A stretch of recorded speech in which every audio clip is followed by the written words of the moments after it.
Gracias amigos televidentes de Conexión GT, estamos una vez más en el programa de entrevistas, análisis y opinión. Me acompaña Jorge Flores, un analista político experto en seguridad y criminalística. Don Jorge, hemos estado platicando sobre los temas de seguridad. Ahora cuénteme usted con su experiencia en el sistema penitenciario, en otros ambientes políticos e institucionales. ¿Cree usted que la pandemia ha creado algún tipo de creatividad, ha estimulado la creatividad en la delincuencia? Por supuesto. Pues primero, muchas gracias por la entrevista. Quiero comentarle que sí, ha creado o ha logrado de que la delincuencia pues tenga nuevos mecanismos para cometer sus hechos, ¿verdad? El hacerse pasar como trabajadores de salud pública, hacerse pasar como gente que va a sanitizar un lugar o que va a posiblemente pues ayudar a la persona, y eso pues con el encubrimiento, llamémosle así, de que no se les puede ver totalmente el rostro. Entonces sí, ha venido esto definitivamente. Al principio no se notó o no se dio. Se tuvo un poco como de receso a los hechos delincuenciales comunes y posteriormente pues fueron agarrando confianza, y esta confianza pues hoy en día volvió otra vez a su estatus normal de hechos delictivos, por supuesto. Licenciado Flores, usted fue director del sistema penitenciario, ¿verdad? Es correcto. Como director del sistema penitenciario se enfrentó a la sobrepoblación, a la falta de recursos. Dígame, hoy usted fuera de la institución, ¿qué le recomendaría al señor presidente Alejandro Yamatei y a las autoridades? ¿Cuál es el tema toral que hay que impulsar? Porque de alguna manera vemos un exceso de prisión preventiva, pero también vemos que las instalaciones ya no dan abasto. ¿Por dónde empezamos a armar este rompecabezas? Pues quiero contarle que pues no es, la pregunta no es nada difícil, porque nosotros teníamos una proyección, ya teníamos un plan de trabajo para desarrollarlo en base a lo que pues era necesario en ese momento. Hay 22 centros de privación de libertad, y esos 22 centros de privación de libertad necesitaban definitivamente una ventilación. Había superpoblación, esa superpoblación continúa. Nosotros pensamos de que el llegar y poder, en base primero que todo a la experiencia que no solo tenía ya presidente de la República, y los pasos que podíamos y ayuda que podíamos tener por medio de él, pues se iba a dar un cambio total.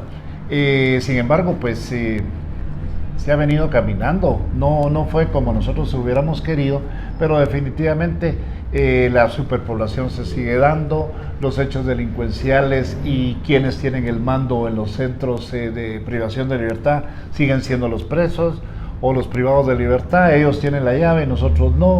Ellos tienen el control, nosotros no. Y entonces hay un sinfín de situaciones que mucha gente pues identifica como los centros de detención, como los centros de adiestramiento, por un lado, y bien la parte como táctica para poder cometer los hechos en la calle.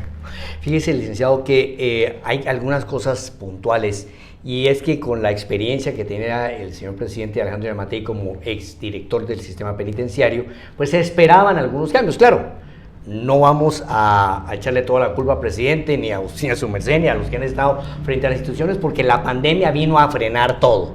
Todos los planes estaban muy bonitos, pero vino la pandemia y le dio vuelta al calcetín. Pero vamos a una cosa que me tiene a mí pensativa. ¿Por qué, si está aprobada la ley de control telemático, no se implementa? Eso sería una salida vital para que se pudieran despoblar los centros de prisión preventiva. Sí, mire, se discutió en muchas mesas técnicas, se discutió hasta pues al cansancio el poder establecer los mecanismos, quién iba a tener la responsabilidad de ese control, si lo iba a tener la policía, si lo iba a tener el sistema penitenciario, quién iba a tener esa... ¿Y cómo se iba a controlar? Y cómo se iba a hacer. Entonces tuvimos varias pláticas, tuvimos varias mesas de trabajo para poder establecer viceministerios, siempre pues del Ministerio de Gobernación participaban en esto, sabiendo en este específicamente el viceministerio de técnico, que era el tercer viceministerio, sí, tercer viceministerio, o cuarto viceministerio, perdón, era el encargado pues de implementar esa forma técnica de telemático. ¿Cómo íbamos, primero que todo, quiénes podían gozar de ese beneficio, quiénes podían pagar ese beneficio? Entonces se hizo un cálculo aproximadamente de unas 5,000 personas que sí podían pagar ellos su, pues lo que primero se les imponía como pago para ser colocados sus grilletes o sus grilletes telemáticos, ¿verdad? Brazaletes telemáticos, pero se enredó, usted lo dijo, ni los compraron ni se pusieron de acuerdo. Ni pasó nada, solo hicimos la bulla. Eso está tremendo. Mire, recientemente vimos el cierre del centro de Pavón, la granja de rehabilitación de Pavón. Esto ha producido mucho malestar en los familiares de los presos, ¿verdad? Usted conoce las interioridades de estos centros de detención y sabe que la población es difícil. ¿Cómo mira usted cómo ve usted en el futuro la posibilidad de crear centros de prevención de libertad en el interior de la República, un poco más alejados, para reducir esa relación maligna que hay entre los cabecillas de las pandillas y sus militantes? Sí, de eso se tenía planificado la creación de tres, ahí por Petén. Sí, de 3 o de 2 a 3 centros que pues usted cabalmente lo menciona, 3 centros que sean pues de alta seguridad, que existe todavía un proyecto en la parte pues de lo que es Escuintla. Se quedó una empresa en el gobierno pasado que únicamente pues se le pagó cierta parte y se quedó ni a medio construir, sino que únicamente pues con la construcción inicial, una empresa mexicana. Entonces no ha existido, primero que todo, ese deseo de poder transparentar el problema. Y le voy a comentar de que no solo sería el crear nuevos centros, si nosotros no profesionalizamos a la gente, obviamente pues la gente va a seguir igual. Usted lo único que va a cambiar es que se va a cambiar de ropa, pero va a tener siempre el mismo problema. Nosotros identificamos los 22 centros y una de nuestras políticas iniciales fue: vamos a cambiar directores y vamos a cambiar subdirectores y vamos a profesionalizar a cada una de estas Además personas. de que hay que pagarles bien. 4,600 quetzales gana un guardia penitenciario. Esos 4,600 quetzales que guarda o que el guardia penitenciario gana, pues son como para la alcancía, porque esto mismo hace y provoca la corrupción adentro.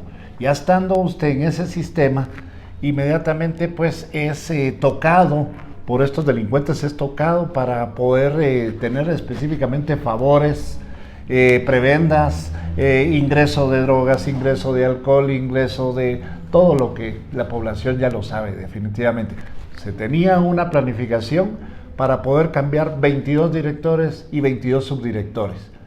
Actualmente quienes tienen el poder de ese manejo de seguridad son los mismos guardias penitenciarios que han tenido ya esa experiencia, y en base a la experiencia es que son nombrados como directores.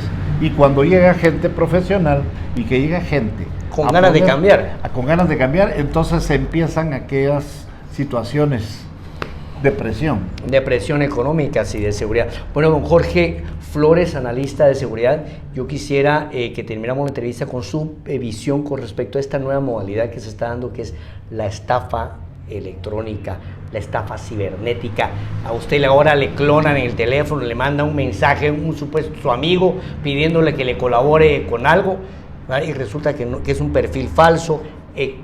Oiga, ¿qué hacemos en Guatemala para enfrentar ahora esta crisis o esta pandemia de crimen electrónico, bueno, cibernético? Sí, quiero contarle que esto se viene ya se viene teniendo esa consecuencia desde hace ya buenos 10 años, o me atrevería a decir un poco más, en donde se ha ido tecnificando y en donde cualquiera tiene un teléfono de alta gama o un teléfono con el cual puede hacer este tipo de negocio.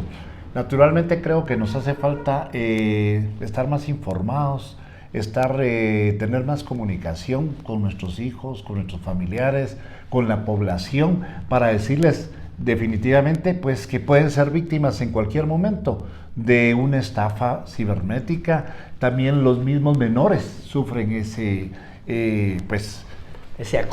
acoso, ¿verdad? Y que no es económico, sino que es sexual. Entonces, ya buen rato se habla de ese tema, pues prevención del delito, que tendría que ser la figura en gobernación, pues tendría que hacer sus programas pues a nivel escolar, a nivel pues hoy cibernético o a nivel virtual, para poder llegar a la población. Yo creo que es un buen momento como para que los jovencitos no estén solo de 9 a 1 frente al maestro y se puedan, sino que también pudieran existir programas. Mire, hay cosas que se pueden hacer en Guatemala, pero hay que hacerlas con el mejor de los deseos y el mejor de las voluntades.